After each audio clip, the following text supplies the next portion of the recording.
논어 이야기하기 편 7장. 사람은 무엇으로 평가될까요? 세상은 종종 사람을 평가할 때 얼마나 많이 알고 있는지, 어떤 학교를 나왔는지, 또 얼마나 성공했는지를 기준으로 삼습니다. 지식이 많으면 배운 사람이라고 하고 돈이 많으면 성공한 사람이라고 말합니다. 하지만 공자는 사람을 판단하는 전혀 다른 기준을 말했습니다. 논어하기 편 7장에는 다음과 같은 말이 기록되어 있습니다. 子夏曰：“对他先贤以色是父母，能接其理。使君能知其身与朋友交言，而有心岁月为学，务必为之学矣。” 자아가 말했습니다. 어진 사람을 존중하고 부모를 섬길 때는 힘을 다하며 윗사람을 섬길 때는 몸을 다하고 친구와 사귈 때는 말에 믿음이 있어야 한다. 비록 학문을 배우지 않았다고 말하더라도 나는 반드시 그를 배운 사람이라고 말하겠다. 여기서 이 말을 한 사람은 공자의 제자인 자하입니다. 자하는 공자의 많은 제자 가운데서도 특히 학문을 중요하게 생각했던 인물로 알려져 있습니다. 그런 자하가 배움에 대해 이렇게 말했습니다. 사람이 진정으로 배웠는지는 지식의 양으로 판단할 수 있는 것이 아니라 그 사람이 어떻게 살아가는가로 알 수 있다는 것입니다. 먼저 자하는 어진 사람을 존중하라고 말했습니다. 先贤以色. 여기서 현현이란 어진 사람을 어진 사람으로 알아보고 그 사람을 존중한다는 뜻입니다. 그리고 역색이라는 말은 겉모습이나 외적인 것보다 덕을 더 중요하게 여긴다는 의미입니다. 사람은 누구를 존중하느냐에 따라 삶의 방향이 달라집니다. 지혜로운 사람을 존중하면 그 사람에게 배우게 됩니다. 덕이 있는 사람을 존중하면 자연스럽게 그 사람의 삶을 닮아가게 됩니다. 하지만 겉모습이나 재산, 권력을 존중하게 되면 삶의 기준도 그 방향으로 흘러가게 됩니다.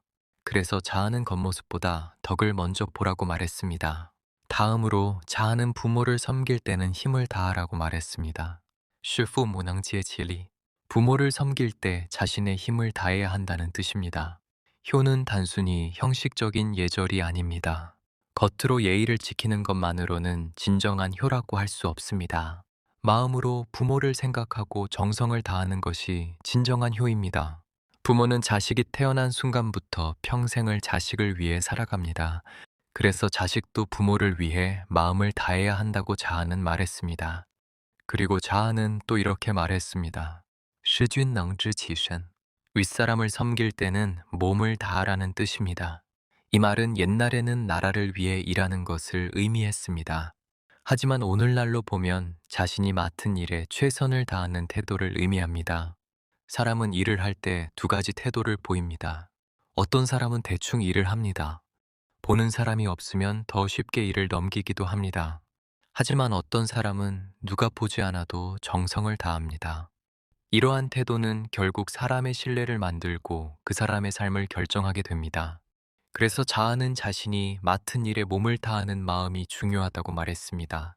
그리고 마지막으로 자아는 친구와의 관계를 이야기했습니다. 与朋友交言而忧心. 친구와 사귈 때는 말에 믿음이 있어야 한다는 뜻입니다. 사람 사이에서 가장 중요한 것은 신뢰입니다.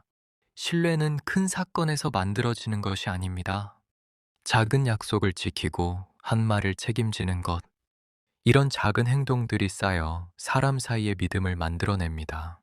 그래서 자아는 말을 가볍게 하지 말라고 말했습니다.